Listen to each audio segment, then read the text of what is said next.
Hola a todos, ¿cómo están? Espero que estén bien y con muchas ganas de seguir aprendiendo sobre la palabra de Dios. Hoy queremos seguir avanzando en nuestro estudio de verdades fundamentales. Queremos comenzar nuestra lección número 2, que se trata sobre el pecado. Estaremos viendo algunas definiciones de lo que es el pecado, algunos conceptos erróneos y conceptos bíblicos en cuanto al pecado. Entonces queremos comenzar primeramente viendo algunos conceptos que normalmente la gente tiene en cuanto al pecado. Para algunas personas el pecado dice que es algo que va contra la conciencia. Mientras sientas que está bien lo que estás haciendo, no es pecado. Algunos dicen yo soy así, ¿qué culpa tengo yo? Ya crecí así. Otros dicen inclusive solo es pecado si hace daño a otro, pero yo no le hago mal a nadie. Es un concepto muy común que solemos escuchar de parte de las personas también. Otros dicen si todos hacen lo mismo, entonces no es pecado. Esto creo que es la respuesta más normal de la gente cuando le hablamos de pecado. La gente te dice, todo el mundo lo hace, lo generaliza de esa forma, entonces ¿por qué yo no lo voy a hacer? Esto se refiere muchas veces a las tradiciones, a la cultura misma del lugar, del país, de la familia. Tiene mucho que ver con la religiosidad. Mis padres, mis abuelos, mis bisabuelos hicieron lo mismo, entonces, ¿por qué yo voy a cambiar de estilo de vida? ¿Por qué yo voy a cambiar ese molde o ese modo de vida? Y se forma como un molde, un paradigma de vida que va de generación en generación. Entonces vemos que muchas personas confunden la definición de pecado, piensan que mientras no le está haciendo mal a alguien o al mismo no es pecado, o dicen que la mayoría de las personas lo hacen, entonces no es algo malo. Entonces vemos ahora que la gente tiene un concepto errado sobre lo que es el pecado. Pero ¿qué dice la Biblia? ¿Cuál es el concepto bíblico en cuanto al pecado? La palabra más común en la Biblia para definir el pecado es errar al blanco. ¿Qué es errar al blanco? Es no corresponder a las demandas de Dios ni alcanzar el nivel perfecto establecido por Dios mismo en la Biblia. Errar al blanco es equivocarse de, de ese fin, es equivocarse de llegar a ese punto, equivocarse de, de lo que Dios ha puesto para nosotros. Ese blanco son los mandamientos de Dios, son las reglas que Él nos dio a conocer a través de su palabra. Entonces, si erramos el blanco, estamos hablando de desobedecer la palabra de Dios, de desobedecer sus mandamientos, no hacer lo que Él dice. Tanto en el Antiguo Testamento como en el Nuevo Testamento son mencionados, eh, es mencionada esta definición sobre el pecado, es errar al blanco. Pero esta idea de errar al blanco no es solamente equivocarse sin querer, no es ese famoso sin querer queriendo, sino que muchas veces es intencional este errar al blanco. Es una actividad, es una actitud intencional de parte del ser humano. El pecado es tener una actitud equivocada hacia Dios y hacia otras personas. Vale decir que cuando nos damos preferencia o satisfacción a nuestro yo en lugar de dársela a Dios, es vivir para uno mismo en lugar de vivir para Dios. Es quebrantar la ley de Dios. Es hacer lo que deberíamos, o sea, es no hacer lo que deberíamos de hacer. O sea, la Biblia dice que el hombre sabe hacer lo bueno, pero no lo hace. Entonces eso también es pecado. Entonces, viendo las definiciones erradas de la gente en cuanto al pecado y lo que Dios dice verdaderamente en lo que significa el pecado, la pregunta ahora es, ¿dónde se originó el pecado? ¿Dónde surgió? ¿Quiénes fueron los que introdujeron el pecado en el mundo? Y quiero hablarles de la historia ahora de Adán y Eva, que la mayoría conoce, siendo cristiano o no. creyendo en la existencia de Dios o negándola, conocen esta historia, la historia de Adán y Eva y la desobediencia a Dios cuando ellos comieron de ese fruto prohibido, el cual Dios les había prohibido, el cual Dios les había dicho: de este fruto, de este árbol no coman.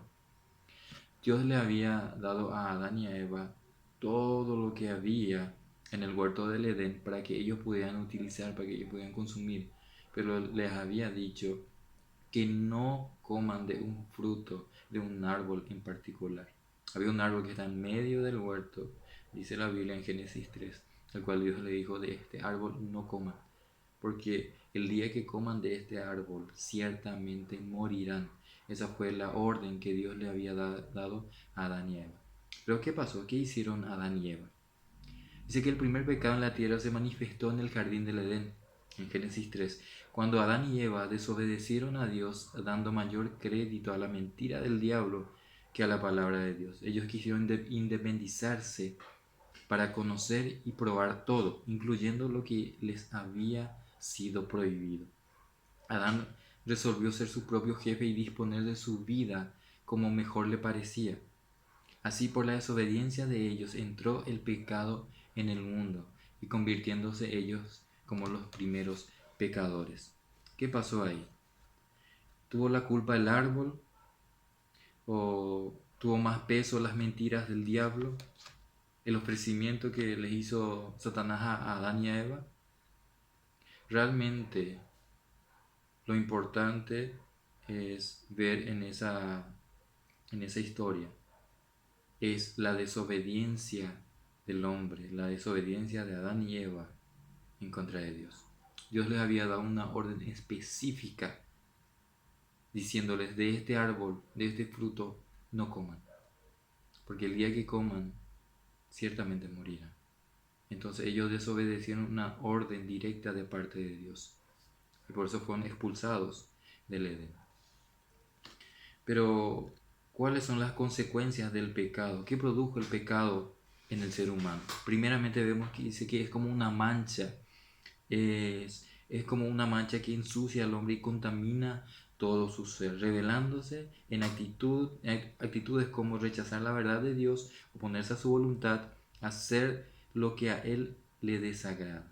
Entonces, el pecado mancha la vida del ser humano, contamina todo su ser, sus pensamientos, sus deseos. Entonces va lentamente contaminando, dañando todo.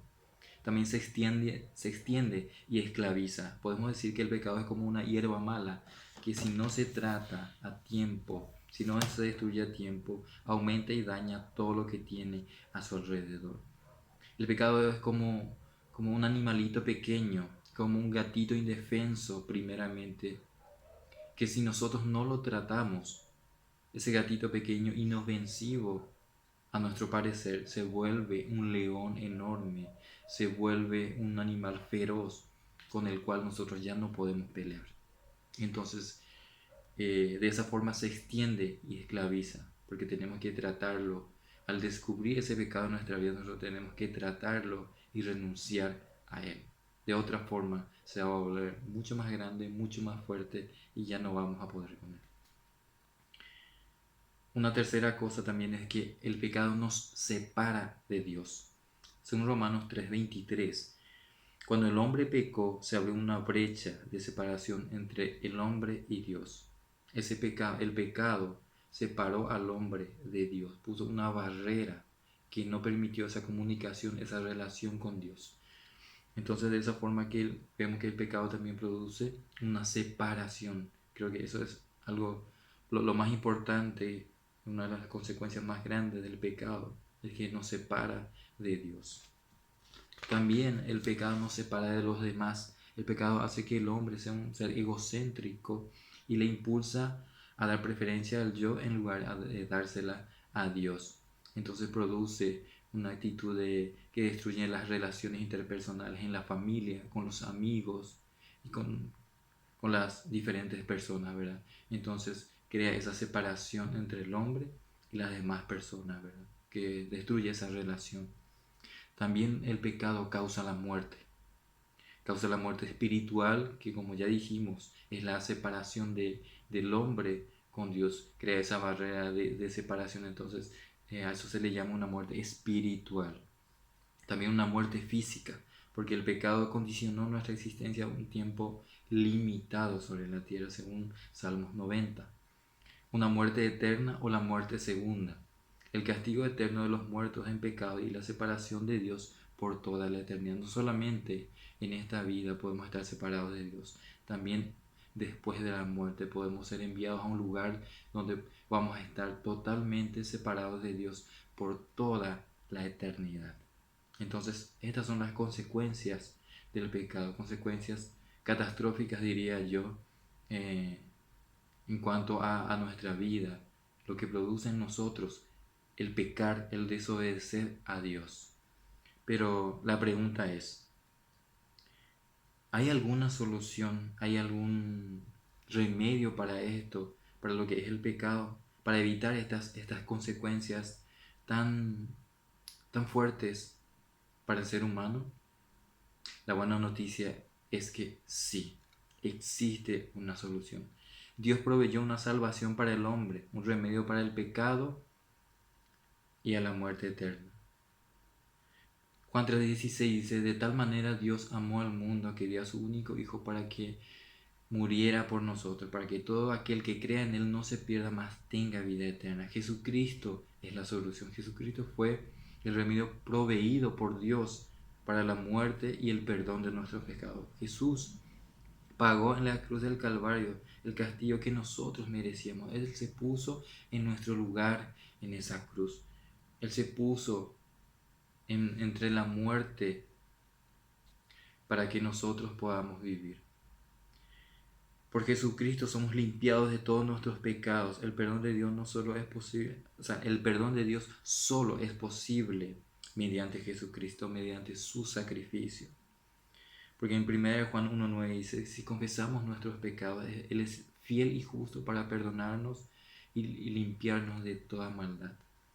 Por Jesucristo somos salvados del juicio. Como resultado de confiar en Cristo para la salvación y el perdón de pecados, el hombre es librado también del castigo eterno y del juicio que merecíamos por nuestros pecados.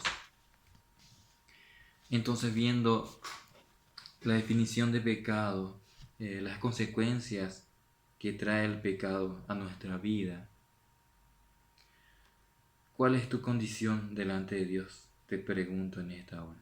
¿Cuál es tu condición con los mandamientos, con las leyes de Dios? ¿Estás cumpliéndolas o estás desobedeciendo a Dios? Buscando tu propio provecho, siendo egoísta, buscando tus propios placeres. Dios ya hizo su parte. Él envió a Jesús a morir por nuestros pecados. Pero está en nuestras manos el tomar la decisión de aceptar ese regalo, de recibir a Jesucristo en nuestras vidas, para recibir el perdón de nuestros pecados y restablecer nuevamente esa relación con Dios. ¿Cuál es tu respuesta? ¿Cuál es tu condición ahora mismo? ¿Cómo está tu vida? ¿Hacia qué dirección estás caminando? ¿Qué decisión vas a tomar ahora? ¿Cuál será tu respuesta? Dios proveyó a Jesús, Dios proveyó a su único Hijo para que muriera por nosotros en esa cruz. Y abrió nuevamente la comunicación con Dios. Jesucristo fue como el puente, el acceso a Dios. Él mismo dijo en Juan 14:6, yo soy el camino, la verdad y la vida. Nadie viene al Padre si no es por mí. La única forma de acceder al perdón de pecados y acceder nuevamente a la comunicación con Dios es a través de Jesús, a través de su sacrificio. Entonces, te dejo con esa tarea de que reflexiones y que mires tu vida, pidas que Dios esté escudriñando tu vida y te muestre los pecados que estás ocultando o los pecados con los cuales estás luchando. Pídele ayuda a Él y Él te va a ayudar, como dice, Él es fiel y justo para perdonarnos y limpiarnos de nuestra maldad. Bendiciones.